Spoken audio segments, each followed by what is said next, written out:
O presidente tem como uma das principais bandeiras a questão do voto auditável. E nós já falamos sobre isso várias vezes aqui, né? Infelizmente, é preciso fazer um disclaimer, né? Nós gravamos o programa às quintas-feiras, então hoje à noite, no dia que estamos gravando, o presidente prometeu as tais provas, né, de fraude na live dele. Eu não acho que ele vai apresentar provas no sentido que eu atribuo a palavra. Eu sou meio chato com palavras. É por isso que quando o embaixador chinês no Brasil disse que ofereceu ao mundo milhões de doses de vacina, eu fui lá fazer uma pergunta incômoda e ele não gostou. Eu falei, o embaixador ofereceu ou vendeu? E ele falou que achava que era uma pessoa séria, né? Mas eu sou meio chato com palavras, porque palavras precisam ter sentido. Então, assim, prova eu não acho que o presidente vai apresentar. Eu acho que ele vai apresentar indícios. E existem indícios suficientes para a gente desconfiar. Então, a questão do voto auditável passou a ser uma bandeira fundamental, porque todo mundo que tem olhos para enxergar e que não é um bobão está vendo coisas esquisitas. Está vendo que o Supremo soltou o Lula numa nova reinterpretação da Constituição. Depois o tornou elegível, aí não tinha interpretação cabível, então foi rasgar mesmo, né? Encontrar umas filigranas bobas, territoriais, depois de anos e anos concluir que a vara correta não era a Federal de Curitiba, e também considerar o Moro um juiz suspeito. Isso quem disse foi o Lewandowski, amigo da família do Lula, e o Toffoli, ex-advogado do Dirceu, né? E mais alguns. Então, assim, tudo muito escandaloso. Aí, as pesquisas feitas por esses institutos que sempre colocam a esquerda inflada, né, dão Lula como grande favorito. Cara que não pode sair na rua, né? Então, assim, todo mundo olha para esse quebra-cabeça ou para esse filme em ação e conclui que tem alguma coisa muito estranha. E aí surgem as questões.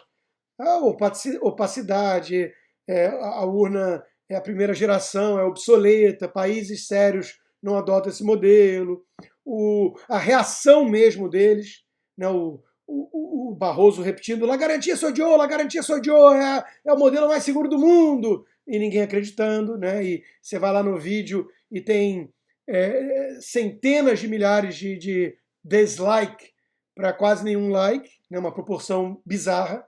Então as pessoas estão desconfiadas. E seria de bom tom que o sistema atendesse a essa demanda por maior transparência e segurança. Porque o descrédito no processo eleitoral é o descrédito da democracia. Isso é perigoso. E quando você tem o principal candidato, que é o presidente em exercício, com uma base de pelo menos, mesmo com pesquisas suspeitas, dando 1/4 a 1/3 de apoio, dizendo que não vai confiar na eleição, se for assim, você tem que tornar a eleição mais confiável para não ter um problema na frente. Então, essa é a bandeira. Essa é a bandeira hoje, mais importante. Né? Então, ninguém sabe o acordo de bastidor para trazer o Ciro Nogueira para a Casa Civil. Se isso envolve André Mendonça no STF, o avanço de uma pauta econômica reformista que está avançando, principalmente com a mudança no comando da Câmara e do Senado, mas que precisa avançar mais, né? Blindagem do impeachment, como eu já disse, ninguém sabe que tipo de acordo foi feito e como foi feito isso. Mas eu quero crer que um dos pontos inegociáveis tenha sido esse. Que o presidente falou, olha, vocês precisam entregar isso, porque isso é uma demanda, não é minha, é de 1/4 a 1/3 da população brasileira e suprapartidária.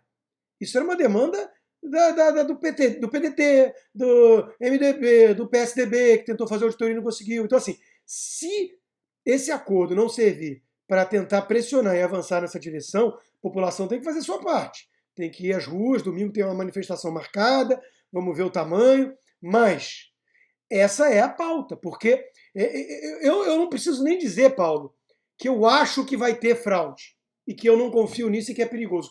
Eu não precisaria nem ir por esse caminho. Bastaria eu dizer o seguinte, eu acho que nós vivemos um risco de convulsão social se chegar em ano que vem da forma toda que está e com a narrativa que eu resumi aqui e der um Lula da vida eleito. Vai dar ruim. Vai dar ruim. Não só o presidente estava desanimado com a história da PEC, como os próprios envolvidos. Foi até um motivo de crítica dura aqui no outro programa do Fiuza, que ele falou que não era postura de parlamentar ser derrotista, e ele está certo, claro, mas é porque numa análise realista eles perceberam um jogo pesado. O Felipe Barros, a Bia Kicis, eu conversei com alguns, eles se expressaram publicamente, não foi nenhum também comentário de bastidor em off, né? Mas eu cheguei a falar com eles pessoalmente e percebi o tom muito de desânimo, com outros deputados envolvidos, o próprio Paulo Eduardo Martins. Por quê? Porque o STF fez articulação, porque trocaram os representantes da comissão, os partidos, colocando gente sem interesse nessa pauta. Então estava tudo levando a crer que subiu no telhado. E aí houve aquela manobra malandra, que tentaram convocar o presidente internado, tentaram convocar a votação para enterrar de vez. E ali o Felipe Barros conseguiu interromper. Chamemos de golpe, né? Ou, no mínimo ali a manobra malandra, como eu disse.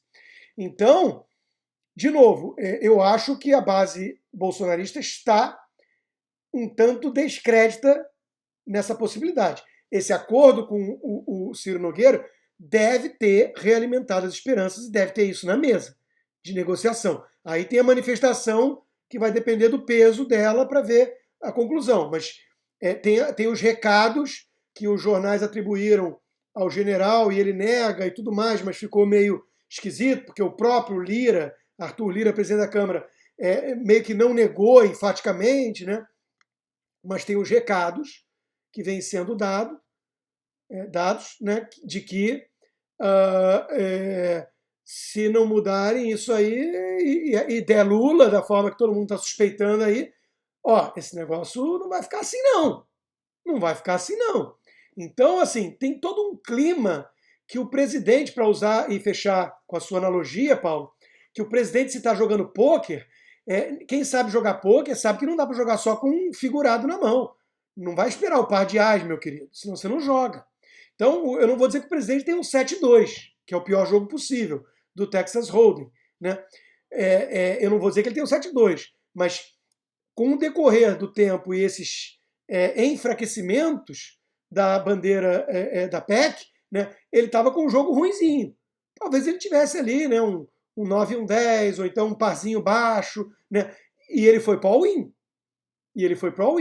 Então, assim, a história não está contada e a derrota não está garantida. Né? Eu acho que houve aí uma possibilidade, ainda mais trazendo à luz a análise muito interessante, realmente, da Bruna, de que não é o Bolsonaro que se rendeu ao Centrão, e sim o Centrão que se rendeu ao Bolsonaro.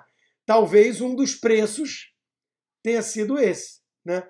Vocês vão ter que seguir com isso, porque não é uma bandeira minha. Para de onda. Vocês sabem que não é uma bandeira minha. É uma bandeira popular, é uma bandeira do PDT, é uma bandeira do PSDB, é uma bandeira até mesmo do João Amoedo. E todos eles agora estão com esse discurso só porque eu estou batendo nessa tecla. Então, para com isso e entrega, porque senão a democracia mesmo está correndo perigo. Eu espero. Vamos ver que se ele deu all-in com um par de 4, dependendo da mão do adversário, se não for tão forte, se não for um par superior, mesmo que seja high cards, né, cartas altas, ele ainda assim tem ali, mais ou menos, como diz meu amigo cubano que joga poker com a gente, 50-50. Né? É flip a coin, moeda, cara ou coroa. Ele tem ali 48% a 52% de chance. Se ele tem um parzinho e o outro tem cartas altas, ele tem 52% de chance. Vamos torcer para que seja esse o caso.